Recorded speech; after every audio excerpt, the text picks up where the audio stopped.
Dos profes diferenciales. Un viaje por nuestras historias y experiencias, algunas extremas y otras interesantes, que queremos compartir contigo aquí en este podcast. Habrán risas, anécdotas, muchas emociones y al final de cada capítulo, moralejas para que sobrevivas en tu propio viaje como hasta ahora nosotras hemos sobrevivido. Soy Connie. Y yo soy Ale. Y esto es Un viaje entre profes. Hola a todos, bienvenidos a nuestro podcast Un viaje entre profes. Hoy en un episodio especial vamos a estar hablando con una invitada muy de lujo, porque nos trae un tema muy importante que para muchos es muy desconocido, que tiene que ver con los diagnósticos y con las personas que tienen alguna condición que están en la universidad. ¿Cómo lo hacen? ¿Cómo se adaptan? ¿Cómo se adapta el contexto a ellos? Es lo que nos va a contar nuestra invitada. Pero primero voy a saludar a mi partner, la profe Connie en punto. ¿Cómo estás, Connie?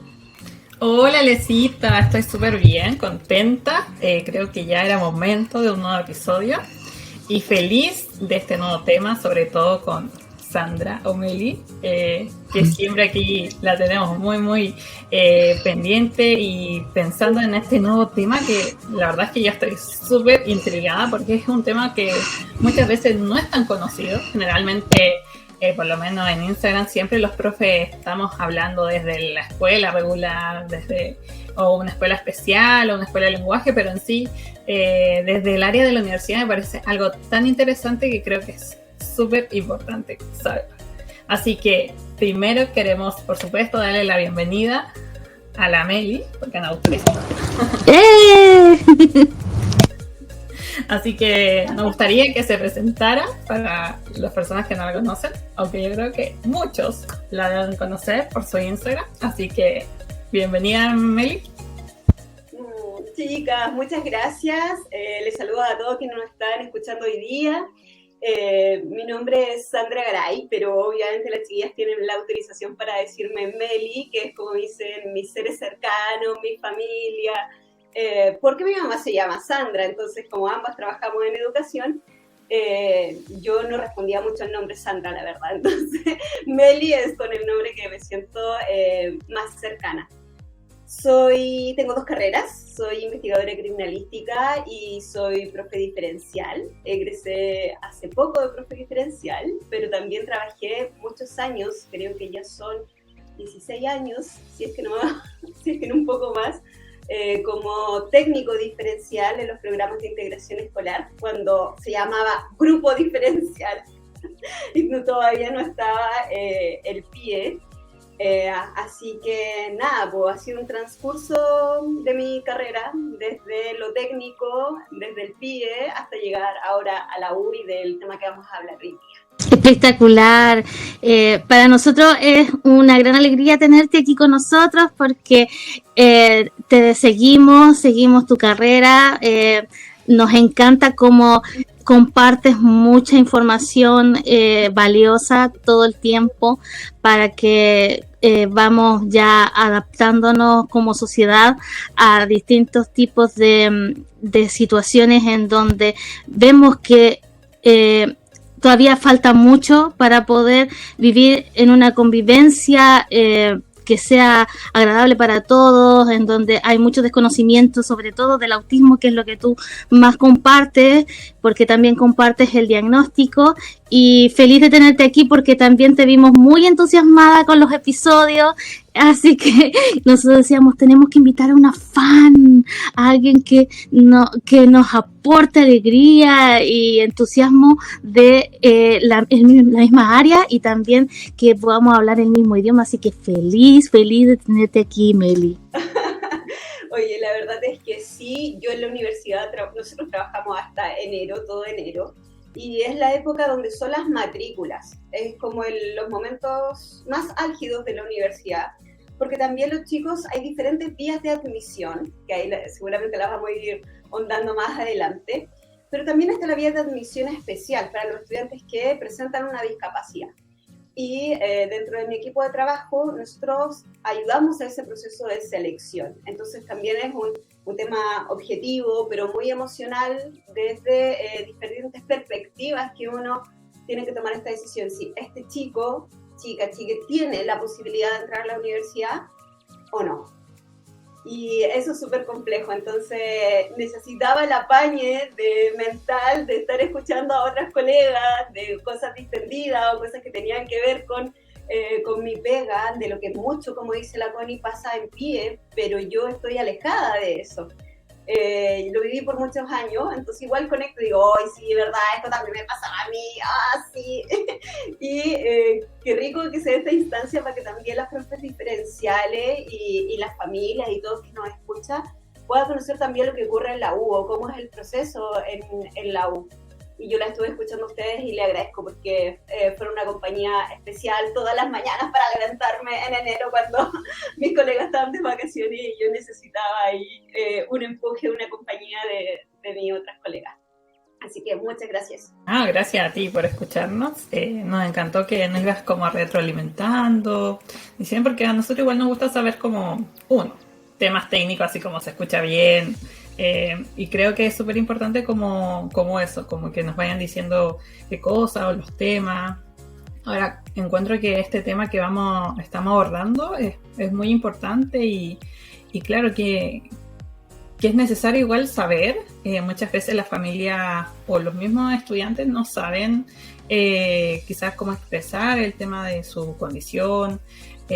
A lo mejor si necesitan alguna ayuda, apoyo, digamos, en la universidad, por lo menos cuando yo estaba, no recuerdo que existiera como algo así.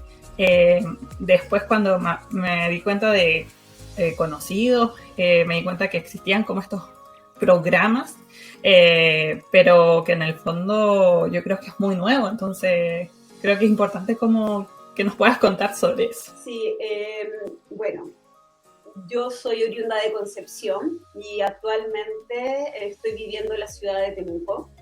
Ya cumplí 2 años acá. Me vine en pandemia, que para una persona autista cambiarse de ciudad en pandemia fue la primera semana muy catastrófico en proceso de adaptación. Porque también estuve 2 años completamente sola en Temuco, sin ninguna red de apoyo. ¿Y a qué me refiero con ello? Además de la pandemia, ¿cierto? Que estuvimos todos asignados en la casa, todo ese rollo que ya hemos vivenciado y lo recordamos, era la acción de que no estaban mis médicos tratantes, mis médicos como hay médico de cabecera, no, pero mis médicos con el psiquiatra, la psicóloga, como la ayuda inmediata, no estaba. Lo positivo de ello fue que en pandemia casi todas mis terapias pasaron a ser online. Entonces igual eso me bajó un poco las revoluciones de poder cambiarme y vivir esta experiencia en la U. Porque cuando yo estaba en la U siempre decía, ¿qué pasa con los estudiantes después de cuarto medio? ¿Quién los ayuda en la universidad? ¿Cuál es su proyecto de vida? ¿Qué pasa con la familia? Entonces sentía que había un vacío legal y cuando se me dio la oportunidad dije, bueno, Sandra, te llegó la hora de poner el parche a lo que estaba ya alegando, entonces ahora tú tenés que asumir justamente esto de lo que estaba ya hablando, de que faltaba alguien. Y desconocido para mí, pues chiquilla, si yo estaba acostumbrada a la rigurosidad del pie, ¿cachai? No a venir a la U, y menos en modo pandemia. Entonces fue súper complejo para mí adaptarme. Bueno, a mí me cuesta pedir ayuda, pero me cuesta también saber dónde ir a comprar, hablar con las otras personas en habilidades instrumentales. Y a veces la gente no comprende que las personas autistas como que podemos ser súper clever en nuestro trabajo, pero no me sé abrochar los zapatos, ¿no? Y eso fue complejo. O sea, ahora ya llevo 2 años acá ya en Temuco, donde mis colegas de trabajo han sido maravillosos porque todos trabajan en función de la inclusión.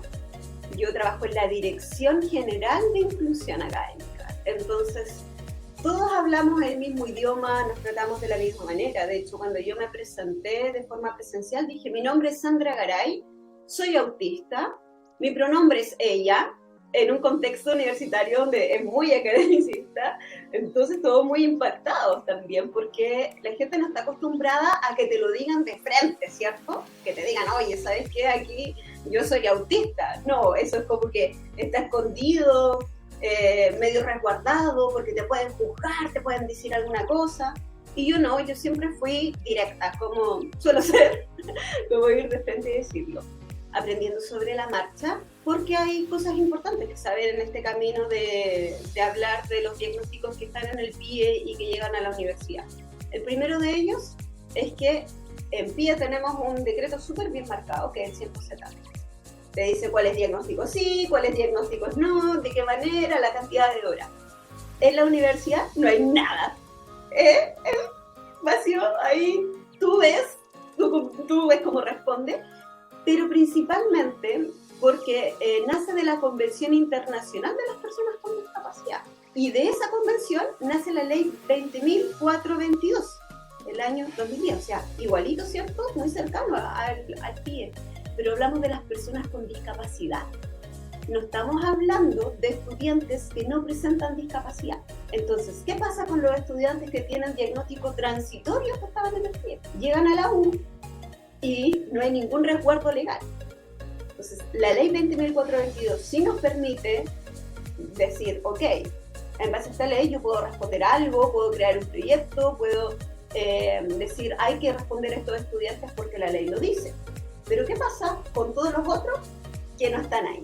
Que son los estudiantes, ¿cierto?, que tienen estos diagnósticos transitorios, como el DEA, ya, bueno, estamos hablando de tecnicismo en nuestras áreas, ¿cierto? Dificultad específica del aprendizaje, el TDAH, ¿cierto?, que tampoco es un diagnóstico que tributa a una discapacidad. ¿Y qué pasa con los diagnósticos psicológicos, los psíquicos? ¿Qué pasa con la depresión, con la ansiedad generalizada? Entonces ahí hay un vacío en que en Chile, ¿cierto?, y casi por amor al arte, los profesionales, en este caso formas diferenciales, terapeutas ocupacionales, quienes trabajan con las personas con discapacidad, dijeron, hay que crear y dar respuesta porque la ley lo dice. ¿Pero de qué nos subvenciona? Nadie, porque el decreto 170 es un decreto de subvención, pero la ley 20.422 no es una ley de subvención. Entonces, ¿de dónde salen los recursos para dar respuesta a los estudiantes que presentan discapacidad, pero también a todos los otros que no hay una ley o no hay un decreto que la universidad los cubra? Es decir, universidades que tienen mayor ingreso, mayor pesquisa económica, van a poder dar mejor respuesta. Pero aquellas que no tienen tanto ingreso, no tienen cómo dar respuesta, porque no tienen cómo crear un proyecto, porque no hay subvención.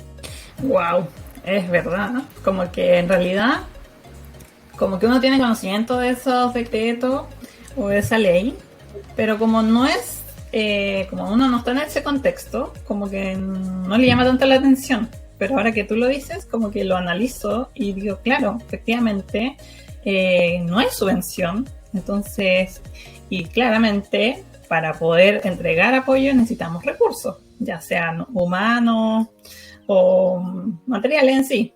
Entonces encuentro súper heavy, literal, de cómo llegar a eso.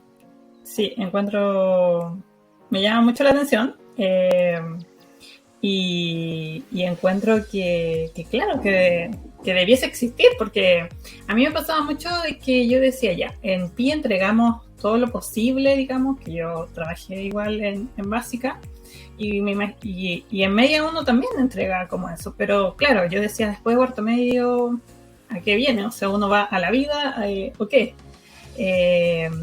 Y en el fondo eso es lo que yo creo que a muchos les pasó, porque actualmente hay estos programas, pero antiguamente muchos de esos estudiantes que tenían ciertas condiciones o que la tienen actualmente, eran esos estudiantes que a lo mejor se echaban constantemente ramos, y que no lograban esa capacidad de estudiar, empezaban a dejar también la carrera, a congelar, y quizás no era porque habían temas financieros o temas familiares, sino que era un tema porque ya sentía que no tenían la capacidad para poder resolver una actividad, una tarea, una evaluación, porque a veces las evaluaciones igual son media catastróficas en la universidad.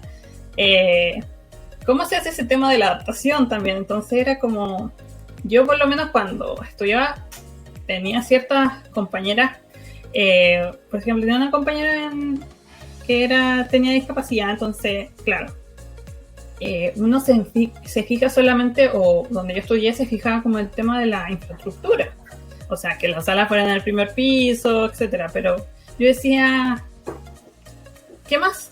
O sea, solamente le estás entregando a nivel, no sé, a infraestructura y nada más.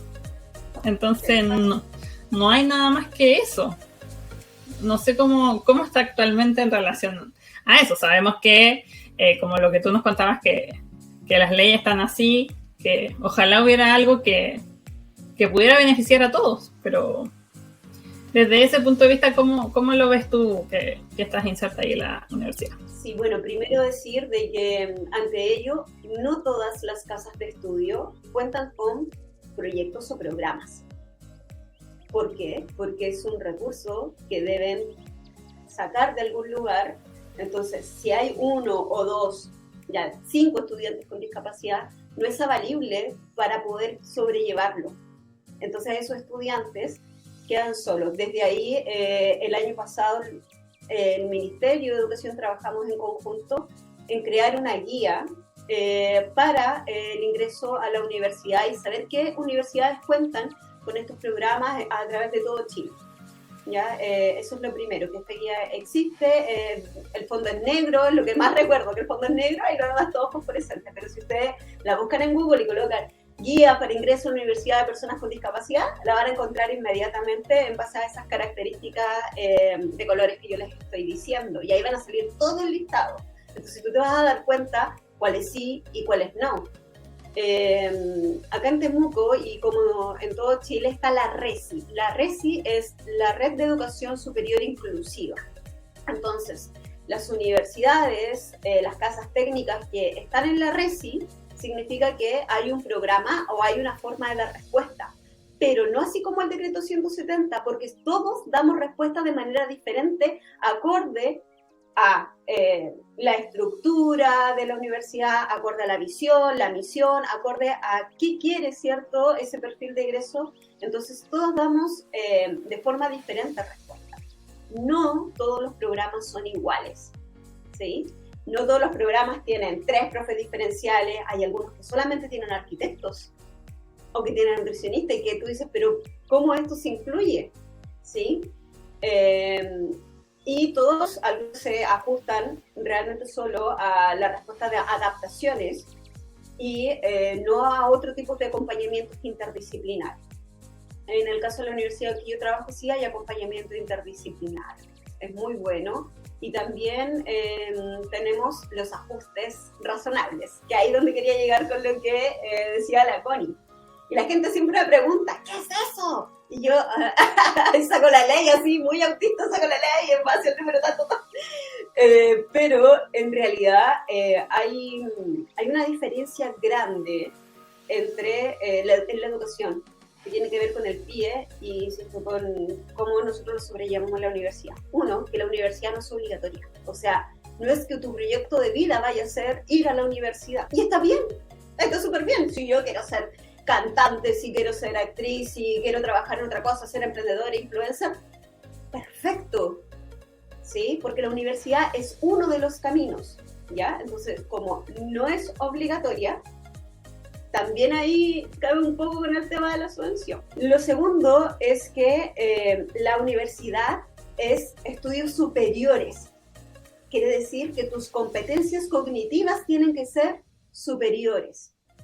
¿Qué pasa cuando en el PIE hacemos adaptaciones curriculares que tienen que ver con la eliminación de objetivos de aprendizaje o con que los chiquillos se les baje la escala de las notas? Eso va en desmedro cuando el estudiante quiere entrar a la universidad, porque en la universidad no existen estos programas de nivelación. De hecho, no ocupamos esa palabra nivelación, porque para nosotros es discriminatoria. Nosotros decimos que el estudiante tuvo barreras al acceso de la educación, ¿sí? Porque el sistema antes no le permitió adquirir esos conocimientos. Entonces, no existe esta nivelación que se llama antes para que... No, porque tú vas con las competencias que tienes para estudiar una carrera profesional, para, ¿cierto?, posteriormente entregar algo a la nación donde a donde vas a trabajar, y con eso vas a ganarte la vida. ¿Sí? Salir de cuarto medio no necesariamente te va a hacer ganarte la vida. Entonces hay que cumplir con un perfil de egreso. Y en base a ese perfil de egreso, no hay ajustes curriculares significativos. Porque tú, a nivel cognitivo, tienes que responder en igualdad que otros compañeros. Exacto, claro, tiene que ser un profesional que sea capaz de cumplir con el rol como cualquier otra persona que no tenga una discapacidad, pero con los ajustes. Entonces, en el fondo, lo que se hacen son lo que llamaríamos en lenguaje a lo mejor más conocido, adaptaciones de acceso entonces aquí nosotros entramos de lleno a lo que son detectar las barreras que ocurren entonces en el contexto universitario para poder apoyar en ese sentido con estos profesionales a este estudiante universitario, ¿cierto? ¿Qué tipo de barreras crees tú que son las más comunes o las más difíciles de enfrentar? ¿Qué es lo que tú ves en el día a día con los estudiantes ahí en la universidad? Bien, me gusta el concepto de barreras, que siempre lo digo, ya no hablemos de necesidades educativas especiales, que se centra, ¿cierto?, en el déficit del estudiante. Y falta el otro 50%, que es el social, el donde nosotros estamos ahí conviviendo. Bueno, los ajustes razonables, como bien dice la Ale, son razonables. Esto quiere decir que se acorde al contexto en el que el estudiante está inmerso. Y estos ajustes razonables después tributan también a nivel laboral, porque también hay una ley de inclusión laboral, ¿sí? Entonces, es súper importante sobrellevarlo. Ahora, estos ajustes razonables van desde la metodología de enseñanza, la comunicación, el trabajo en grupo, y se van subdividiendo, ¿ya? Y físicos, como también, ¿cierto?, lo decía la Connie. Lo físico suele suplirse rápidamente porque es algo concreto. Lo estamos viendo, está ahí el piso podalco, está ahí la rampa, está ahí el ascensor. Eso está ahí. Entonces, cuando eso falla, inmediatamente se deja a la vista. Pero lo que es más abstracto es donde los estudiantes presentamos, y lo digo porque también lo presentamos más barreras, ¿ya? Y estas barreras suelen ser con aquellas competencias que antes no se pulieron tanto. Como por ejemplo, cuando le hacemos que cambien un tipo de trabajo porque le es más difícil de ejecutar. Entonces en la universidad, si estamos evaluando, por ejemplo, que el estudiante en la rúbrica de evaluación dice que tiene que disertar, y además dice que tiene que disertar con una voz proyectada, porque eso te lo están evaluando en la rúbrica, ¿sí? No solo dice que tienes que exponer, sino que también tienes que proyectar la voz, tienes que articular, y todo lo demás, tu prosodia, etcétera, eso sale en la universidad, eso te lo evalúan. Pero ¿qué pasa? Que antes se evalúa, disertó, expuso el tema, habló el tema, no importa si lo habló bajito. Eso no sale muchas veces en las rúbricas anteriores. Y esas son barreras de aprendizaje, porque antes no te fueron evaluadas. Y si no podías disertar, te decían, hace un trabajo escrito. ¿Qué pasa? Que en la U te va a tener que exponer, pues ya no es como, oye, ya hace un trabajo escrito. No, porque si vayas a estudiar turismo, no vayas a estar entregando un papelito escrito todo el rato, sino que vayas a tener que guiar, alzar la voz fuertemente para que las otras personas te escuchen, ¿cierto? Entonces, esas competencias sí se evalúan en la universidad y esas generan barreras cuando anteriormente la educación no fueron potenciadas y fueron modificadas para que cumplieras en base a tus propias competencias. Pero si en el perfil de egreso lo tienes que cumplir, se vuelve una barrera para ti. Una barrera que tiene que ver con tu propia competencia, ¿sí? El trabajo en equipo también se evalúa mucho. Y esto yo también lo he hablado en mis redes sociales. porque como profesionales tenemos que aprender a trabajar en equipo, aunque me caiga, pero pésimo, ahí yo voy a trabajar con la mejor actitud. Entonces, muchos estudiantes, sobre todo en el espectro autista, cuando uno los entrevista dice, yo hago los trabajos solo. ¿Y por qué trabajáis solo? ¿Por qué no? ¿Qué pasa con tus compañeros? No, es que no llegan a la hora, les tengo que estar explicando lo que tienen que hacer, o no, cuando llegan y no hicieron nada, entonces termino trabajando solo, porque me aburre. Y yo digo, wow, entonces porque los otros chiquillos tampoco adquirieron esas competencias de trabajar en equipo. Y en la U hay mucha coevaluación en los trabajos en equipo. Entonces, porque tienen que tener un pensamiento objetivo sobre el trabajo del otro, porque en algún momento vaya a ser jefe y te va a tocar evaluar a tu colega. Y no podéis decir, no, es que... No. Tenía que cumplir con un objetivo, no lo hizo, no llegó.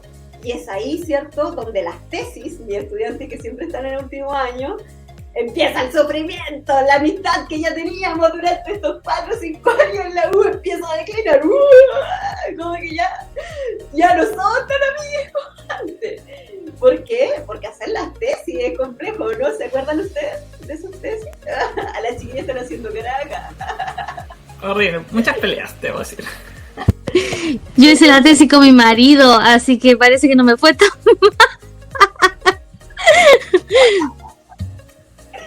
pero es la excepción. Yes. Entonces, ese trabajo en equipo, que también es una competencia, también se vuelve una barrera. ¿Por qué? Porque es una competencia de comunicación, ¿sí? Que también nos comunicamos para lograr un objetivo. Entonces, si mi compañera es usuaria en silla de ruedas y yo, como compañero, desconozco que mi compañera cuáles son sus ajustes razonables y que quizás se va a demorar más en llegar a ese espacio físico donde nos vamos a juntar para hacer la tesis o para hacer el trabajo, yo me enojo porque digo, tiene que llegar a la hora. Pero, como ajuste razonable, los compañeros también tienen que conocer cuáles son los ajustes de tu compañera. Y ese es que le voy a dar, 10 minutos para que, de plazo para que llegue un poco más tarde, porque sé que el acceso es más complejo para ella. Y ahí es donde empezamos a hablar de convivencia. Entonces ahí yo tengo una duda.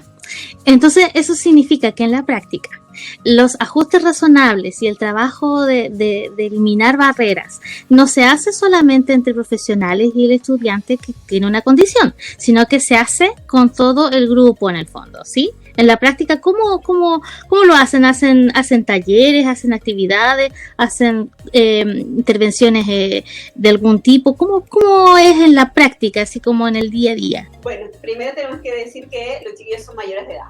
Entonces, ahí la familia, ¿cierto? Todo, ellos ya tienen que empezar a tomar decisiones. Un estudiante que no puede tomar decisiones por sí solo, que sea, por ejemplo, interdicto, que puede pasar, dependiendo del diagnóstico que puede tener, no puede ser un profesional, porque no puede tomar decisiones a nivel laboral. Entonces, ellos tienen que empezar a tomar decisiones por sí solos. Y la primera decisión que ellos tienen que tomar es saber qué ajustes razonables necesitan. Entonces, nosotros hacemos una entrevista y posterior a ello, el estudiante se le presentan los ajustes razonables y dice, profe, sí, esto lo necesito. No, profe, esto yo no lo necesito. ¿Ya? Y después, estos ajustes razonables se revisan, el estudiante lo firma y se hace responsable de los ajustes razonables. Y también se le comunica al estudiante que se le va a informar al jefe de carrera, a los docentes y sus compañeros, ¿sí? O sea, él dice, ok, estoy de acuerdo con que esto se avise para mejorar la convivencia. Cuando esto ocurre suele ser que en últimos años casi no tienen ajuste razonable, porque se conocen entre los jefes de carrera, los compañeros y todos, entonces casi no hay. Pero esa es la primera parte. Después de ello, las profes diferenciales, en mi caso, nosotros tenemos reuniones con los docentes y con las profes de carreras o directores, dependiendo de la ocasión. Y nosotros hacemos la bajada. Se comprendió lo que quiere el estudiante, lo que necesita el estudiante, la metodología que tenemos que utilizar, se comprendió de la manera lo que hay que decir, lo que no. Hay ajustes razonables que dicen no apunte al estudiante todo el rato, no lo nombre, no le diga, es que usted es autista, es que usted es una persona con audición, ¿me escuchas bien? ¿Me escuchas bien? No le diga todo el rato en la clase. ¿Por qué? ¿Por qué tenemos que hacer esto? Porque recuerden que los docentes de la U son especialistas en sus áreas, no necesariamente son profesores. Y eso es algo que yo también le digo, chiquillo, él es ingeniero comercial, no es profe. Entonces, quizás no vas a ver hacer una clase como ese profe que te encantaba antes en el liceo o en la enseñanza básica. Porque es kinesiólogo, es terapeuta ocupacional, pero no es profe. Y hay una característica fundamental en el perfil de ser profesor, ¿sí? De lo que esperan de los chiquillos de ser profesor. Eso, entonces nosotros hacemos esa bajada para que los docentes, ¿cierto? Los académicos puedan potenciar sus clases no siendo profesores de base, sino que desde sus propias disciplinas. Y desde ahí, cuando los chiquillos trabajan en grupo, a veces yo cito y le digo, ya, ¿quieres que conversemos con tus compañeros? Ordenemos, organicemos. Es que tengo un compañero que, no sé, es súper distraído y como que se pierde en el ajuste razonable. ¿Por qué se hace esto? Porque esos compañeros después van a tener colegas de trabajo que van a tener una condición, una discapacidad, y tienen que saber trabajar con ellos, ¿sí? Así como mis colegas saben trabajar conmigo, que soy autista. Entonces ya no es como, es que me llegó un estudiante que es sordo. No, es que gallo, vaya a tener un colega de trabajo sordo, que va a ser diseñador gráfico, y tú vas a tener que saber trabajar con él, con ella, ¿sí? Entonces, sí se hace, querida Ale, la bajada a cada una de las partes de manera respetuosa y con la autorización siempre del estudiante, que es mayor de edad y que dice, quiero informar o esto no lo quiero informar. ¡Wow! Yo ya quiero trabajar en la universidad. Con todo lo que me has contado, ya quiero trabajar. Yo también estoy disponible, Te vamos a hacer luchar el piso ahí a la colega. Oye, vengan, porque bueno, acá hay que ser intérprete en lengua de señas, hay que saber de prótesis, órtesis, wow, ¿cierto? Hacer adaptaciones, así que se necesitan manos siempre.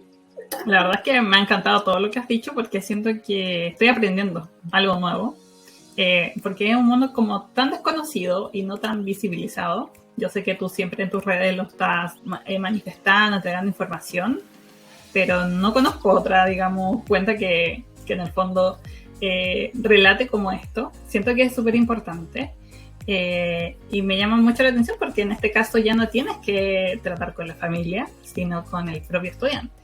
Y es algo que no sé, o sea, yo siempre te digo, la familia es súper importante en este proceso, no sé, citarse, entregar la información de los avances, de los logros, de lo que hay que seguir reforzando, etcétera. Y en este caso ya es la universidad, entonces en el fondo solo tienes la interacción con una persona que es en el fondo el que requiere de estos ajustes razonables. Entonces, y creo que es súper importante eso, cómo se ha ido dando esa sensación como con los docentes. ¿Aceptan como docentes como más difícil de hacer estas modificaciones a estos ajustes? Sí, como en todo. Igual yo me recuerdo cuando empecé en el PIE que habían profes que no querían que entrara a la sala de clases porque uno iba a supervisar. Entonces, en la U también pasa. Hay algunos que se sienten más desafiantes. De hecho, una vez una persona me dijo, oye, Sandra me dijo que me va a pagar el psicólogo para trabajar con un estudiante autista. Y yo le dije, la misma persona que me paga el psicólogo a mí para trabajar contigo.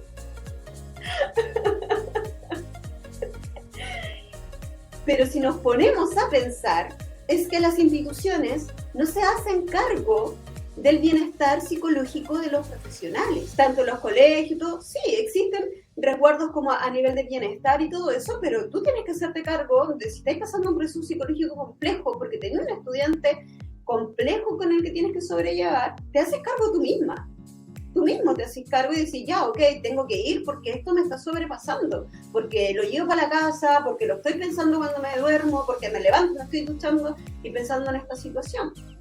Entonces yo entiendo a los docentes que se sienten así como, es que no sé cómo hablarle, si estoy hablando muy fuerte, si estoy hablando muy despacio, si le toco, se reacciona, si estoy siendo demasiado asistencialista, que es algo que siempre lo hablamos. si estoy haciendo discriminación positiva, que es un concepto también que da harta vuelta, ¿cierto? La discriminación positiva nace de las políticas públicas para que las personas que no son tan afables, en este caso con las personas que tenemos una condición, una discapacidad, puedan cumplir con ello. Pero en realidad nosotros no necesitamos que nos estén felicitando cada rato, ay, sí, es que eres autista y lograste llegar a la U y tenés estas carreras, ¿cachai? Sino que, sí, soy persona, antes de tener un diagnóstico X, ¿cierto? Entonces todo eso a los docentes sí le angustia muchísimo. Y parte de esa angustia de querer responder, pero también desde que nosotros le hacemos la bajada de información. Si nosotros la embarramos, nosotros podemos tener una demanda por Senadis. Si nosotros hacemos mal nuestra pega, el estudiante sí nos puede decir, está haciendo discriminación, no me están dando los ajustes razonables, no sé, y el estudiante está totalmente a su derecho de decirlo. Y tiene que ver con el trato, ni siquiera con tener el conocimiento sobre esa materia, sino con el trato que le da el docente al estudiante que presenta una discapacidad o una condición. Entonces ahí eso es lo que se siente angustiante y siempre preguntan y dicen, hoy no sé si lo hice bien, cómo lo hablo, cómo le digo, le entrego la información por escrito, solo se lo entrego por correo, será mejor si le envío un WhatsApp. ¿Cómo me acerco al estudiante? Porque a veces el profe está en el Olimpo, sobre todo de algunas carreras X, que no voy a nombrar. Entonces el profe está allá arriba porque el profe tiene un doctorado. Pero lo digo hoy aquí, un doctorado no te hace ser mejor persona, vos gallo. No te hace ser mejor persona. Porque una cosa son tus conocimientos, la otra es cómo te expresas al mundo y te relacionas con los otros. Y eso es cuando tú te quieres involucrar con el otro. Conocer su mundo, su vida, cómo va a dar respuesta. Y ahí hay profes que se sienten desafiados por, hoy ya, tengo que enseñar mecánica automotriz y el estudiante, no sé, tiene movilidad reducida. Entonces, ¿cómo lo hago? Me llama a mí, yo le digo, ya mira, hagámoslo de esta manera, te digo que así lo hacemos de esta otra, cumple con el objetivo, de esta manera lo podría hacer cuando yo no esté y cuando tú no estés y estés solo enfrentándose a la realidad laboral, ¿sí? ¿Por qué? Porque los chiquillos vienen acostumbrados que los profes están en la sala de clase, las profes diferenciales con ellos, que les solucionemos la vida ahí. ¿Qué pasa que en la U? No, tú solo, tenés que ingeniar cómo dar respuesta vos. Entonces, esos niveles de asistencialismo bajan mucho en la U porque tú después vas a estar solo en la pega. No voy a tener un asistente contigo ahí solucionándote la vida o entregándote la guía adaptada. No, entonces todo eso se vuelve, sí, los chiquillos se vuelven desafío para ellos, pero también para los docentes. ¿Por qué? Porque nuevamente hablamos de convivencia por sobre el nivel de conocimiento que tiene que ver directamente con el Estado. Aquí hay dos temas en el fondo. Uno, el tema de que los profes no están bien preparados para enfrentar la diversidad que hay culturalmente. O sea, en el aula se refleja lo mismo que hay en la calle. O sea, ahí hay un tema muy fuerte que tiene que ver con que las personas en general no estamos preparados para la diversidad. O sea, todavía la diversidad está aparte. O sea, todavía yo tengo que incluirlos. O sea, todavía en esa palabra ya está la discriminación. Y estamos súper felices de que somos inclusivos y todavía es discriminatorio. Entonces, y también está la otra parte, esta de que nosotros en las escuelas creemos que estamos haciendo un súper trabajo con todas las adecuaciones, pero siempre hemos dicho y siempre nos han enseñado a los profesionales que estamos actualizándonos siempre, sobre todo los que vienen ya ahora con las nuevas metodologías, las nuevas normativas también, de que las adecuaciones las tenemos que ir soltando. O sea, no podemos amarrar al niño a una metodología determinada o a un apoyo específico, sino que la idea es que sea de alguna manera hacer una transición para que lleguemos a una autonomía. Entonces, cuando nosotros abusamos también de ciertas estrategias, ciertos apoyos, porque los niños lo necesitan en alguna etapa, pero no les permitimos después hacer esa transición y soltar esas ayudas, en el fondo los limitamos. Y pasa que llegan a la universidad y necesitan continuar con el mismo sistema y se enfrentan a este sistema nuevo en el fondo. Entonces igual es súper bueno que tú nos cuentes cómo es el trabajo de los estudiantes en sí, porque tú nos cuentas que trabajas con los profesores y que la mayoría, ¿cierto? Así lo entiendo yo, están involucrados en el proceso, a pesar de que a ellos les cuesta también en el punto de vista de la metodología y también emocional, por supuesto, pero se ve que también hay un trabajo ahí del equipo que está siempre apoyando y concientizando no solo a los docentes, sino también al grupo de estudiantes. Entonces me imagino que ustedes lo que hacen también es empoderar al estudiante para que él vaya haciéndose cargo de que estos apoyos los va a tener que ir dejando de a poco, porque tiene que cumplir un rol profesional cuando sea egresado, ¿cierto? Entonces este trabajo con los estudiantes, así como más en detalle, tú dices, claro, no entramos al aula. Entonces, en el día a día, ¿cómo lo hacen? Un poquito más en detalle, algún ejemplo a lo mejor más específico de algo que haya sido como muy complejo, sin tener que dar el nombre del estudiante, pero alguna anécdota, algo para que nosotros aquí en este viaje contigo podamos echarlo a la maleta. Bueno.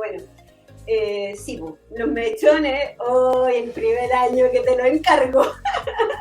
Es terrible los chiquillos, el primer año los mechones, porque en realidad ya tenéis 6 ramos, pero tenía un horario catastrófico, que tenía clase a las 8, después tenía una laguna gigante, que tenía clase a las 2. Entonces, ¿qué así en ese espacio? No se saben organizar en el tiempo, porque el horario siempre se les fue entregado. Siempre hubo una campana que sonaba y sabía que tenía que ir a recreo, volvía y sabía qué clase. Entonces ahora no suena la campana, pues vaya. Si el profesor dijo la clase terminó 20 minutos antes, terminó 20 minutos antes y tú verás qué haces en ese espacio, porque eres autónomo, ¿cierto? Entonces empieza esta angustia en los mechones, como, ¿y ahora qué vamos a hacer? Entonces lo primero, por ejemplo, en las sesiones pedagógicas nosotros vemos es organización de horario, para que se alimenten, porque a veces tienen todo el día clase, y en qué horario van a almorzar, van a tomar desayuno, van a tomar once, las 3, hablamos de solo 3 comidas que tendrían que ver. Entonces, eso es lo primero, ¿cierto? Como organizar el horario con los chiquillos, y algunos empiezan como, oh, no, profe, voy a comerme un pancito escondido. Y yo les digo, ¿cómo escondido? Así, pues como lo saco como de la mochila mientras estoy ahí y me voy a sentar atrás. Ah, ya, porque es que no tengo horario de almuerzo. Y esas cosas, los chiquillos no las vivencian antes, po, hasta que llegan a la U con ese horario catastrófico.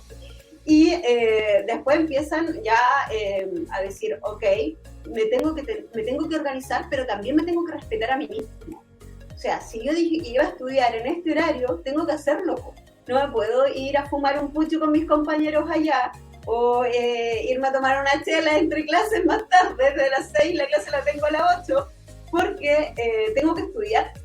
Entonces, si yo no tengo un horario de estudio establecidos, claramente voy a fracasar en el proceso. Si tengo que leerme 250 páginas en una semana y no me da para leerla o en un día, tengo que planificar, ¿cierto?, el leer todos los días una cierta cantidad de páginas. Y eso es parte de lo que los chiquillos tienen que aprender, porque antes nunca lo vieron.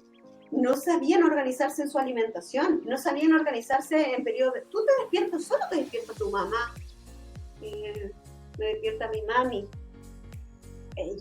Cuando vas a hacer, yo les digo, no les digo estudiante, futuro profesional, estoy todo el rato diciéndoles, futuro profesional. ¿Cómo están mis futuros profesionales? ¿Por qué? Porque les tengo que reforzar en todo momento que ellos están preparándose para ser profesionales, no para salir de octavo básico. Entonces, ya, ¿cómo estamos? Hicimos esto, vamos. No me resultó. ¿Por qué no te resultó? No, es que soy un procrastinador. Ah, sí, qué interesante, le digo yo. Entonces, ¿cómo? No, yo creo que tengo que ir al psicólogo. Ya, pues, nada que hacer. Vamos a tener que ir porque no nos está funcionando la estrategia pedagógica. Y te das cuenta de lo necesario que es el trabajo interdisciplinario. Porque si el estudiante se siente desmotivado, no va a cumplir con las actividades pedagógicas que yo le estoy diciendo que tiene que hacer para tener esos logros. ¿Sí? O, profe, fracasé, no sé, en el primer certamen tuve un 2. ¿Y aquí tenemos que hacer? Tomar tutorías académicas. ¿En qué? En aritmética, en álgebra, en matemática aplicada, ¿en qué? ¿En qué estamos fallando? ¿Y por qué fallan? Porque claramente antes hubieron básicos, ¿cachai? Entonces los chiquillos quedan colgados en los primeros años. Hay otra parte que me da mucha pena a mí, que es la parte de que empiezan a sacarse rojos. Y antes tenían promedio 6.7, antes tenían promedio 6.5, no sé. Mi profe es primera vez que me saco un 4. Y empieza la angustia, empieza la frustración. Y yo les digo, ahí está. Lo primero que les digo, chiquillos, te vas a sacar un rojo. Te puedes echar hasta un ramo. Porque acá no hay esta compasión de que, sí, hagamos un trabajito más para que subáis la nota. No, te están evaluando una competencia. Entonces, tampoco te van a inflar las notas para que te dé un NEM más alto para que puedas entrar a la universidad. Porque esos favores te hacen en la enseñanza media, esos favores te hacen tus profes. Entonces no reflejan la nota real que tú deberías tener. Y cuando llegas a la U, te sacáis una nota mucho más baja que la que tenías en la enseñanza media. Y esas cosas son tan sutiles, pero tan reales, que terminan, ¿cierto?, en chiquillos con estados ansiosos, depresivos, estresados, porque decían, estoy fracasando en él. Y es lo más heavy, porque por eso los acompañamientos finalmente van a el criterio realidad. Es decir, esto pasó antes y esta es la realidad de ahora, porque la U te llega y te pega de golpe, sin filtro, sin ay, cariñito, no, vas de frente. Sí, como dicen en la U, si el profe te quiere rajar, te va a rajar. Y le va a dar exactamente lo mismo porque tú eres un número más. Y entre más colegas hay, más difícil es la competencia laboral. Entonces van a quedar los mejores. Y si ese profe además tiene una autoestima por las nubes, no va a permitir que tú, si estás siendo mediocre, porque así lo dicen, vas a aprobar en su ramo. Porque él va a decir, yo lo aprobé. Yo, el que tengo 2 doctorados. Entonces, ese cariño que se da antes en enseñanza básica y enseñanza media deja de existir. Y los chiquillos empiezan a sentir que los profes son malos, son duros, son terribles, ¿sí? Y es así, porque es una carrera, por eso se llama carrera, ¿sí? Vamos todos corriendo, algunos más rápido, otros más lentos, algunos se echan ramos, quedaron ahí, vamos todos, dale, corre, empezáis a sudar, te sentís cansado, pero seguís corriendo, ¿sí? Y yo se lo explico de esa misma forma, ¿ya? Algunos dicen, profe, no me da, necesito tomar 3 ramos. Bien, tomemos menos ramos. Si eso te va a hacer que apruebes y nos aplazamos, y de eso se trata, Ale, como la cotidianidad en la universidad.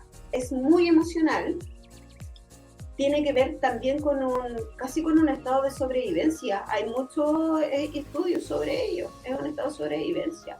Y más para los estudiantes que tienen una condición o una discapacidad, ¿sí? Porque además parece que socialmente tuviéramos que demostrar que somos igual de buenos que los otros. Tuviéramos la responsabilidad de decir, ok, ¿sí? Y cuando lo haces bien y tu colega atrás, que no tiene una discapacidad, quizás no lo hace tan bien, igual se siente amenazado. ¿Por qué? Porque están viendo el déficit en el colega, en tu compañero de trabajo, en tu compañero de U, ¿sí? Y eso se vuelve complejo y muchas veces nos pasa con las colegas que las sesiones pedagógicas que tienen que tributar a realizar la ejecución de un trabajo, revisar la exposición, ver eso, termina siendo una sesión de contención y que tiene que ver con habilidades del siglo XXI. Y estas sesiones de contención suele darse y de regulaciones que hay, por eso nosotros en la U tenemos un espacio para que los chiquillos se puedan regular, una sala donde ellos puedan estar solos, donde puedan hacer sus steamings tranquilos, donde puedan llorar tranquilos, y donde tú puedas salir recuperado y decir, ya ahora voy y sigo. Porque te pasa, también te puede pasar en la pega. Alguien que te dijo algo, te trató mal, te fuiste al baño y te fuiste a llorar. O te la aguantaste hasta que llegar a la casa y en la casa te pusiste a llorar. Y las sesiones pedagógicas se vuelven sesiones de contención. Es decir, ok, psicológicamente, ¿cómo lo vemos? ¿Hacia dónde vamos? ¿Queremos esto? ¿Realmente no lo queremos? ¿Queremos cambiar de carrera? Y el primer año es el más difícil de todos. Es el más difícil de todos. Muchos estudiantes terminan congelando a veces o suspendiendo el primer año porque el golpe de la realidad es tan grande que se vuelve súper angustioso. Por eso yo creo que la importancia de anticipar para cualquier persona cómo es la realidad de la universidad sin romantizarla es fundamental. Sí, totalmente. Encuentro maravilloso todo lo que nos has dicho, pero me entra una duda en el sentido. Cuando nosotros citamos a la familia para decir los avances, etcétera, ustedes también tienen un momento así como decirle al estudiante, oh, ¿sabes qué? Has logrado esto, vamos a trabajar el próximo año tal no sé, habilidad, etcétera. No sé si existe como algo tan específico ahí en la universidad. Sí, bueno, lo primero es que en todas las universidades de Chile está estrictamente prohibido informar a las familias sobre los avances académicos de los estudiantes. ¿Sí? Porque el estudiante es el que hace el contrato con la U. No el papá, la mamá, nada. Sí, por más que esté pagando, qué sé yo, aval, no, es el estudiante. El compromiso es con él. Eso es lo primero. Entonces, nosotros tenemos en nuestro caso un protocolo de apertura de sesiones y un protocolo de cierre. Pero es desde el autorreconocimiento. Porque para las personas que tenemos una condición o una discapacidad, tenemos que reconocer cuáles son mis competencias y cuáles no. Entonces, ahí nos damos cuenta en la primera sesión, cuando el estudiante no autorreconoce, por ejemplo, que le es desafiante trabajar en grupo y que todos están mal, menos él. Entonces, esa primera sesión nos dice, ok, tenemos que trabajar esto. Y cuando llegan a la última sesión, no es que yo le digo, oye, hay que completar esto. No, hay preguntas guías en que el estudiante dice y tiene que reconocerse a sí mismo, decir, sí, no le puse tanto empeño en esto y le puse más empeño en otro ramo y por eso pasé arrastrando, profe. Ah, ok. Sí, no, es que me dediqué a carretear demasiado. No, es que empecé a pololear, entonces me desvié del camino. Sí. Entonces, hay un autorreconocimiento que es de parte de los estudiantes. Si se dan cuenta, no es que yo le pongo mi pensamiento como profe al estudiante, sino que es un diálogo conjunto en el que vamos construyendo en base a la personalidad, en base a las competencias profesionales, a la identidad propia que te hace ser ese profesional y con esta condición. Es de lo más importante, el estudiante que tiene un bajo reconocimiento de quién es, le es mucho más desafiante, porque no trabaja aquellos aspectos que debería en este caso trabajar porque no los reconoce y como es mayor de edad, nosotros no le podemos imponer un objetivo. Oye, Mary, ¿sabes qué? Esto también me hace pensar todo lo que hemos hablado en cuán beneficioso sería para cualquier estudiante universitario tener estas estrategias, porque cuando tú hablas de organización, hablas de autorreconocimiento, de un análisis de lo que yo tengo que cumplir, de cómo yo necesito cumplir con ciertas competencias. Y no solamente estoy en la U porque estoy estudiando una carrera y es bacán, es como lo típico que piensan los mechones cuando llegan, ¿cierto? O sea, el típico mechón, el que no tiene ninguna condición particular y vamos pasándolo bien y voy a conocer gente y se me abre un mundo. Si tuvieran todas estas estrategias, muchos que no tienen ninguna condición podrían llevar unos estudios mucho mejores, o sea, no habrían tanta deserción en la universidad o problemas emocionales o bajas notas o echarse ramos, o sea, realmente es como lo que hemos visto siempre también en básica y en media, que importante es que los ajustes, las adecuaciones de algún tipo se vayan abriendo para todos en el fondo. Y lo rico es que tú cuentas que en el fondo esto no es solo para una persona, sino que involucra a todo el grupo. Entonces, en el fondo me imagino también que cuando ya salen al mundo laboral, muchos de ellos, incluso aquellos que eran compañeros de estos chicos, agradecen también todas las estrategias. ¿Tú has tenido comentarios así de otros estudiantes que te digan, profe, pucha, yo agradezco haber tenido a este compañero, o agradezco lo que nos enseñó, porque yo ahora estoy preparado para trabajar con este tipo de colegas? Sí, de hecho, yo trabajo con los estudiantes sordos y obviamente que sus compañeros tienen que aprender lengua de señas. Y como están todo el día, en todo momento, aunque no vayan a un curso de lengua de señas, empiezan a la semana ya hablando.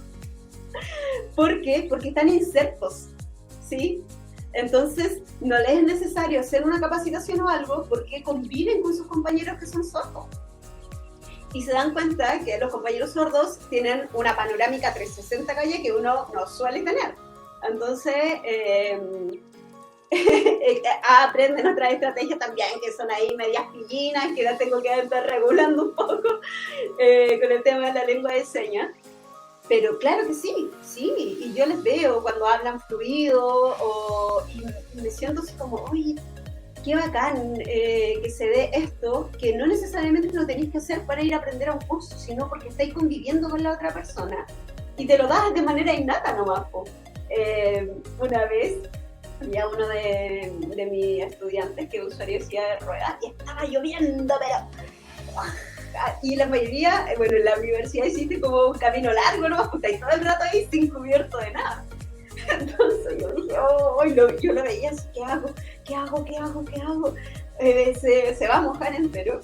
Y de repente apareció una compañera con un traje como de, no sé, como de bolsa de agua y se lo cható encima y ella se puso el otro y empezaron a correr con la silla de ruedas bajo la lluvia y llegaron, porque tenía que llegar a mi sesión, muertos de la risa, como la mejor experiencia que hice. Digo, profe, me se lo traje, se lo hicimos. Y mi estudiante decía, oh, profe, está lloviendo demasiado. Yo sabía cómo resolver esto. Bueno, lo resolvieron bien. Lo resolvieron bien y la pasaron bien. Entonces también tiene que ver con cómo el otro compañero que no tiene una condición o una discapacidad también aprende a resolver cosas que quizás antes nunca se vio enfrentado. ¿Por qué? Porque tienen que trabajar en equipo, porque tienen una convivencia, porque se involucran. Y hay algunos que les da miedo involucrarse, que les da miedo aprender lengua de señas o trasladar a un compañero que tiene movilidad reducida o a un compañero que tenga baja visión o sea ciego. Y yo me doy cuenta, por ejemplo, los chiquillos que tienen compañeros que son ciegos, describen todo. Cuando están hablando dicen, sí, mira, lo que pasa es que es de color azul arriba, a nivel superior, y todo el rato, y se vuelve parte de su diálogo. Antes solo hablaban y omitían información. Pero ahora cuando exponen, por ejemplo, y saben que su compañero es ciego, ellos dicen, podemos observar aquí en la imagen una persona que está sonriendo y al lado de ella hay una persona que uno es blanco y la otra persona es de otro origen, podríamos decir que su piel es de color más oscura y así. Entonces, wow, claro, porque si estás exponiendo a una persona que es ciega, obviamente es tu compañero y tú quieres que se entere de todo lo que tú vas a exponer, se vuelve intrínseco en ti el uso del lenguaje descriptivo y no abstracto, ¿sí? Y esas cosas ocurren, por los chiquillos van teniendo habilidades que no las tenían porque no convivían con personas que tenían una discapacidad o una condición. Qué lindo. Sí, así como, número 1, esto, número 2, esto otro. Encuentro maravilloso este viaje que hemos hecho. La verdad es que me voy a quedar con 2 conceptos muy clave, o sea, ajuste razonable. Creo que me gustó demasiado esa palabra y creo que la voy a adquirir demasiado. Creo que también otro concepto que es creo que incluso es muy importante para nosotros mismos como profesionales, el autorreconocimiento. Creo que es súper importante. Como saber qué cosas puedo hacer, las que no. cuáles son las que me faltan trabajar en mi día a día. Siento que es como muy importante todo lo que tú nos has comentado. No sé si tú, de todo lo que nos has dicho, porque yo he aprendido un montón. De hecho, como yo te dije, ya quiero mi vacante. Así que, nada, que nos puedas decir a lo mejor de todo de verdad este viaje encuentro que ha sido muy interesante. A mí me ha gustado mucho todo lo que nos has contado. Pero a lo mejor si tienes como una moraleja importante que decirnos sobre este viaje, y es algo que en el fondo tú estás viviendo día a día ahí en este campo laboral. Quizás suene extraño siendo autista, pero creo que la moraleja es saltar al vacío. Aunque tengas miedo, ¿sí? Creo que si yo no lo hubiese hecho, si no me hubiese venido a Temuco, me hubiese descubierto este mundo. ¿Sí? ¿Por qué? Porque hubiese preferido quizás una zona de confort en la que ya conocía cómo se aplicaba, pero que me hacía ruido, me molestaban ciertas cosas, como la cantidad de documentación, el nivel de asistencialismo, el que no se trabajar en el proyecto de día. Entonces, ya llevaba un tiempo, harto tiempo en el sistema que me empezaban a hacer cosas ruido, pero alegaba nomás, no decía nada. no iba más allá, solo me dedicaba a decir, ay, sí, me molesta todo el sistema, Pero, pucha, ya, pues Gaia, si tanto te molesta, ¿cómo lo solucionas para ti? Porque a ti te molesta. Entonces, aunque había miedo detrás de eso, yo dije, yo lo logré. Y yo soy la prueba viviente de que lo logré. Entonces, si yo lo logré, lo puedo replicar en mis estudiantes. Porque lo experimenté todos los días, a diario. Puedo entregar mis propias estrategias a ellos, que era algo que también obviamente hacía en el PIE, pero ahora lo podía hacer a nivel profesional, ¿sí? Y cómo después lo haces a nivel profesional. Ir más allá del aula. Y ese más allá del aula fue saltar al vacío. Creo que para trabajar en educación superior, que es la tierra de nadie, hay que saltar al vacío. Y como dice usted, en esa mochila, como cuentan en sus viajes,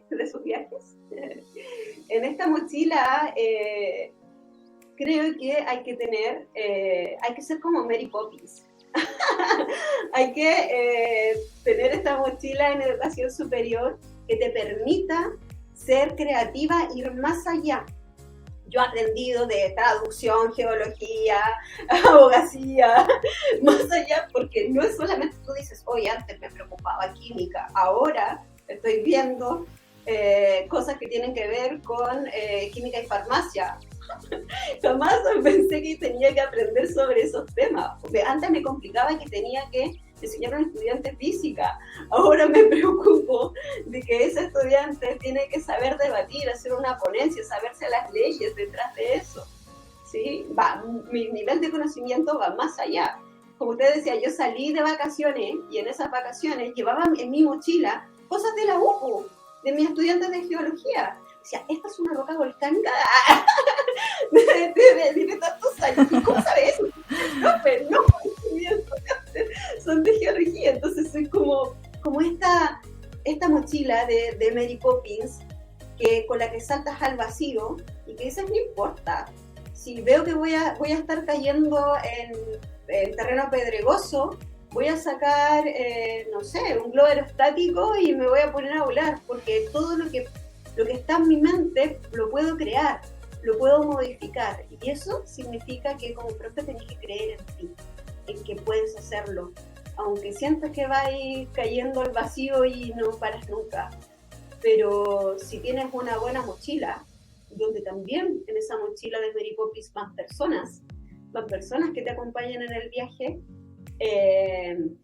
no vaya a caer nunca al vacío, vaya a estar todo el rato flotando. Y si en algún momento tenés que caer y dar el paso a otro salto al vacío, que sean plumas y que no sean camino pedregoso. Genial, Meli. Estamos muy contentas de todo lo que hemos aprendido de ti, de tenerte aquí en este podcast tan especial. Por fin, hace mucho tiempo que veníamos pensando en invitarte compartiste. Y bueno, además eres una excelente persona, nos encanta tu energía, tu ánimo, tu amor y tu pasión por la educación y sobre todo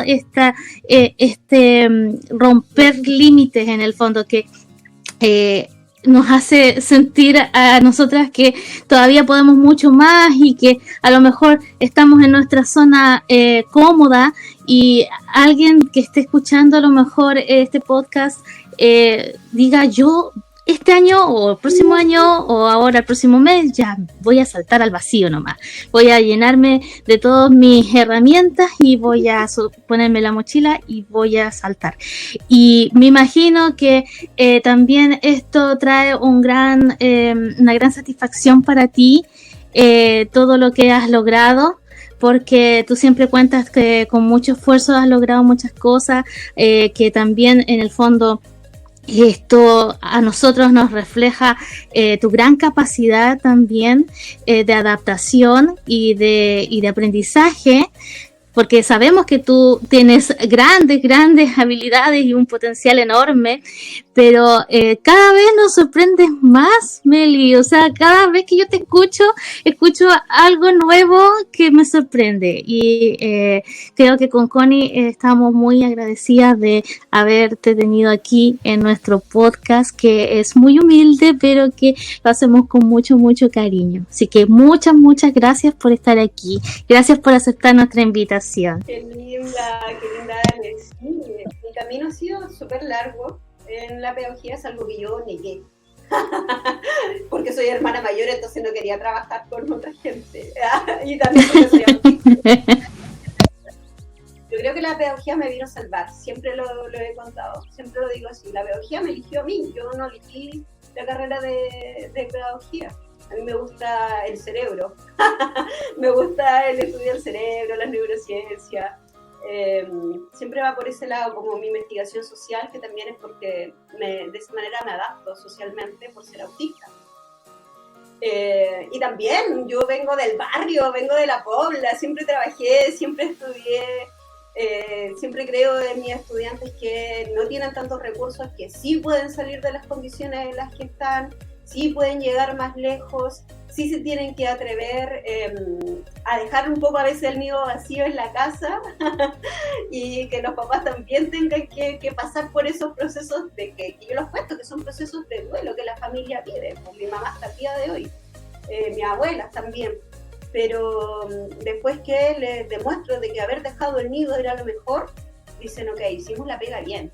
Y la familia también tiene un regocijo detrás de ese trabajo. Y la familia hay que trabajarle, hay que estar ahí con ellos, pero también hay que demostrarles que uno puede más, que como estudiante, como una persona con una condición, decir, oye mamá, ¿ya sabéis qué? Ya sé cocinarme, o mamá, ya logré esto, lo puedo hacer por sí solo, ¿sí? Y ahí es como que, y veo la cara de la Ale así como, me sorprendió, yo no esperaba que mi hijo hiciera esto. Pero también se trata de eso, ¿cierto? De poner esa gota de esperanza. A veces los chiquillos no necesitan una clase pedagógica genial, solamente necesitan que le digan, oye, ¿sabes qué? Tú eres bueno y tú podías hacer esto. Necesitas motivación, porque eso es lo que te falta en la vida, que alguien crea en ti. Y la verdad es que estamos muy agradecidas contigo por todo lo que nos has contado. Creo que es súper importante lo que dices, la familia, tener esa red de apoyo. Y que siempre nos esté conteniendo, porque al final uno igual necesita a alguien en esos momentos, porque bueno, ser docente no es nada fácil, así que, pero bueno, darte las gracias por aceptar la invitación y ser parte de este viaje, que yo encuentro que ha sido muy lindo. Decirle a la gente que nos puede escuchar también por YouTube y ver por YouTube, escucharnos por Spotify. Seguir en nuestras redes a la Meli, prof.sonríe, ahí en Instagram, a la profe Lecita y mi Instagram, profecoño. Así que eso, espero que estén muy bien, nos despedimos, espero aquí que la Meli se pueda también despedir de todos ustedes, los que lo están escuchando, y la profe Lecita. Sí, me despido, muchas gracias a todos que nos están escuchando hoy día. Síganme en las redes sociales, ahí vamos no vamos a debatir, porque yo soy muy pesada debatiendo. No, vamos a dialogar, siempre les respondo, estamos allí. Pero si me siguen en redes sociales tienen que saber que se van a descontracturar, van a terminar diciendo, oh wow, esto que sabía que pasó, ¿qué pasa en mi mente? Van a tener ahí varios pensamientos mentales en los que te permiten tener un pensamiento crítico y ir un poco más allá. Así que obviamente te invito a desafiarte en mis redes sociales. Y eso, muchas gracias, espero seguirles escuchando. Sí, gracias a ti nuevamente y bueno, decir brevemente que tú tienes live todos los jueves hablando sobre autismo, sobre normativas, sobre distintos tipos de estrategias, experiencias de otros profesionales y de familias que están en la condición del espectro autista, que es lo que tú estás tratando en este tiempo, en estos meses, ¿cierto? Todos los jueves a las 9 de la noche en prof.sonríe. Eso, muy bien. Entonces, invitados todos a que nos sigan en las redes sociales. Gracias por escucharnos, que estén muy bien, adiós. Adiós, que estén bien.